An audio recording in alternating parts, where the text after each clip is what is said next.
The NFL wasn't ready for how raw Aaron Rodgers came out when Shedeur Sanders' name hit his mouth, because this time there was no media polish, no soft framing, no veteran sympathy talk.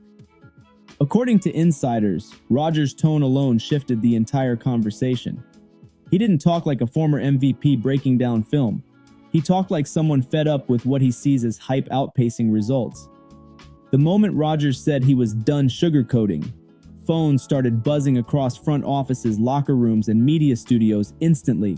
The timing made it worse. Shedeur was already under a microscope after uneven performances, coaching drama, and non-stop media debates. Rodgers didn't step into a calm room. He walked straight into gasoline and struck the match. Insiders say what rattled people wasn't criticism itself. It was who delivered it. When a fringe analyst talks, it fades. When a future Hall of Famer with rings and scars says it bluntly, it lands different. Rodgers questioned decision-making, pocket discipline, and leadership readiness, not talent. That distinction mattered, but it didn't soften the blow. Fans heard dismissal, media heard judgment, players heard warning shots.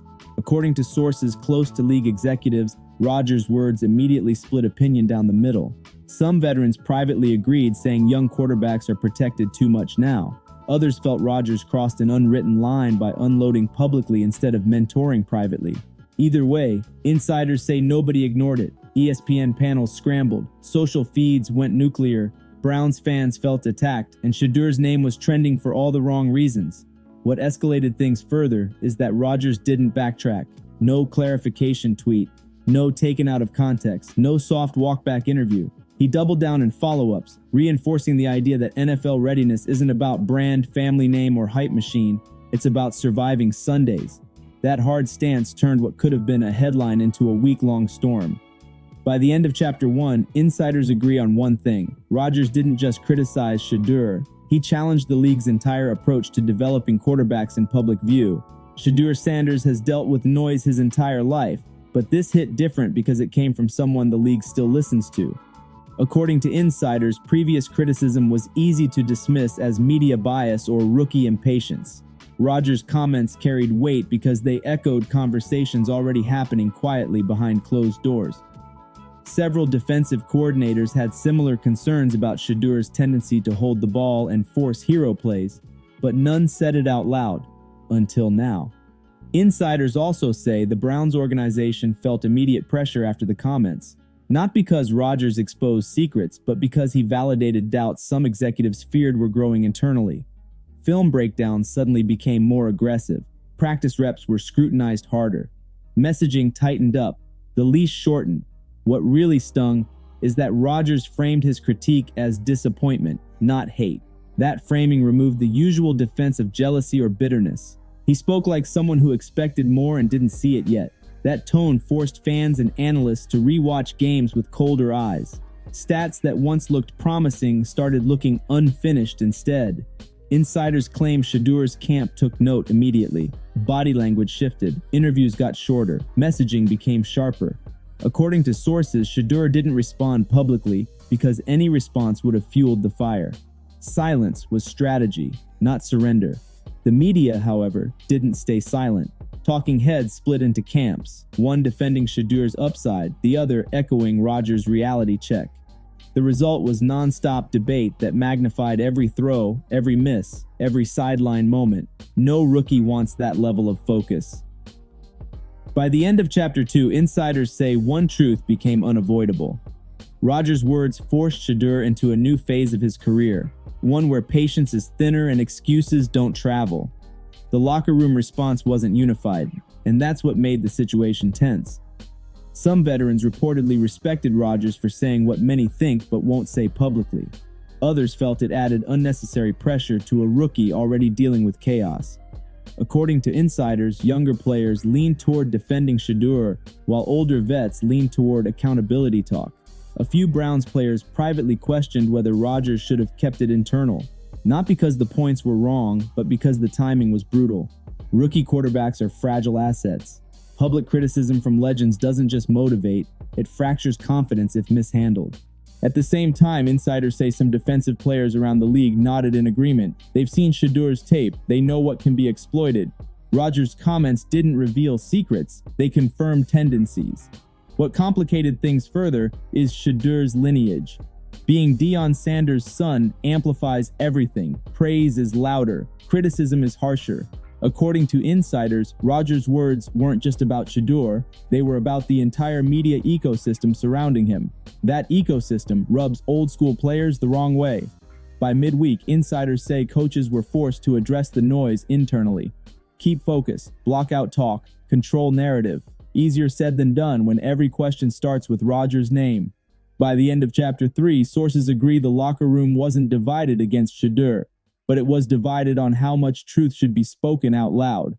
Moments like this define careers more than games do. How a quarterback responds to elite criticism sets the tone for everything that follows. According to insiders, Rodgers' comments placed Shedeur at a crossroads. Either internalize it and elevate, or carry it as a chip that becomes weight. Scouts are watching closely now, not just arm strength or stats, but resilience. How quickly adjustments show up, how leadership presents under stress. That evaluation doesn't reset each week, it accumulates. Insiders say the league has a long memory. Rodgers' words will be referenced in future narratives, whether fair or not. If Shedeur struggles, critics will say, Rodgers warned us. If he thrives, supporters will say, Rodgers lit the fire.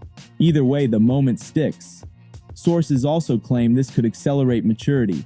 Nothing forces growth faster than public doubt from respected voices. Shedeur has the tools. Now he has pressure that can't be ignored.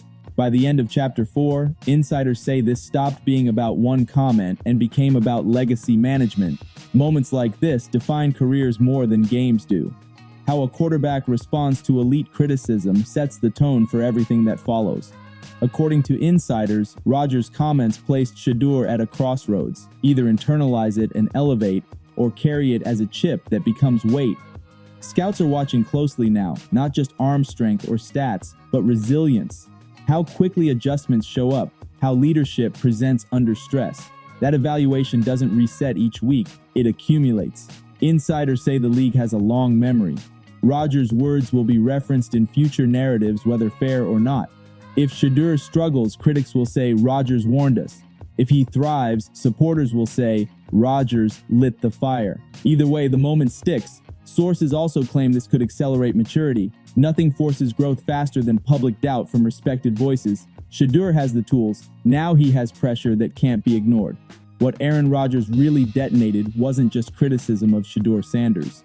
It was a reset of how rookie quarterbacks are publicly discussed across the entire league. For years, the NFL leaned into protection mode. Every young quarterback got padded narratives, selective praise, and benefit of the doubt coverage. According to insiders, Rodgers shattered that bubble in one sentence. He didn't attack talent. He attacked readiness, accountability, and execution. The three things that separate hype from survival on Sundays. Multiple front offices quietly welcomed the shift. Executives have complained privately for years that media narratives outpace reality, forcing teams into premature commitments. Rodgers' comments gave cover to decision-makers who believe development requires friction, not insulation. According to insiders, the phrase earned, not gifted suddenly popped up in internal evaluations this week. What made Rodgers' take hit harder is that he framed it as standards, not shade. He talked like someone who survived the grind and expects others to respect it. That tone resonated with defensive veterans and offensive coordinators alike. Insiders say film rooms around the league replayed Brown's tape differently after the comments. Less patience, more scrutiny. Sources also claim this sparked internal debates about branding versus football. Shedeur Sanders represents the modern quarterback, marketable, confident, visible.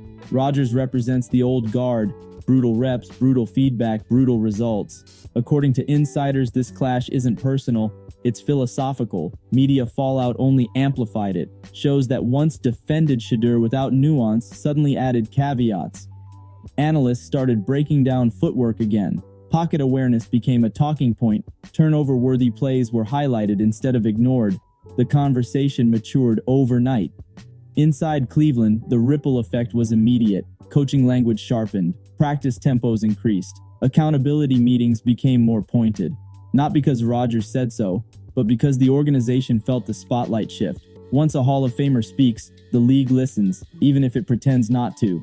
By the end of Chapter 6, insiders say one thing is clear. Rodgers didn't just critique a rookie, he forced the NFL to stop lying to itself about development timelines. Moments like this are forks in the road that define careers. Not highlight throws, not stat lines, but how a quarterback responds when the league stops being polite. According to insiders, Shedeur Sanders now stands in that exact moment, where growth becomes mandatory, not optional. Elite quarterbacks all share one trait. They absorb criticism without flinching. Brady did it, Manning did it, Rodgers did it. They didn't respond with words, they responded with adjustments. According to insiders, that's what coaches are watching for now. Not clapbacks, not social media silence, but cleaner pockets, quicker reads, smarter risks. Shedeur's tools remain undeniable. Arm strength, vision, confidence, but the margin for error just shrank. Every missed read now carries context. Every forced throw gets replayed with Rodgers' words hovering over it. That pressure doesn't fade, it sharpens. Insiders also say this moment could harden Shedeur into something dangerous. Public doubt can either crack confidence or forge discipline. According to sources close to development staff, emphasis has shifted toward fundamentals in situational football. Less flash, more control, less improvisation, more command. Around the league, Shedeur's name is now attached to a new label: response candidate. Scouts aren't waiting for perfection. They're watching for growth curves. Can mistakes drop week to week? Does pocket awareness improve? Does leadership settle under fire? Those answers write contracts, not headlines. Rodgers may never address this again. He doesn't need to.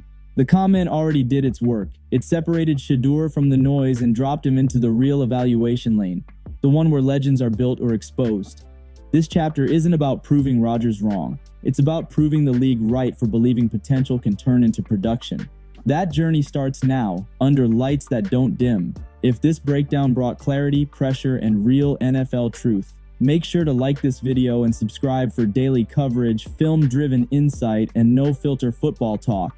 By the end of Chapter 4, insiders say this stopped being about one comment and became about legacy management.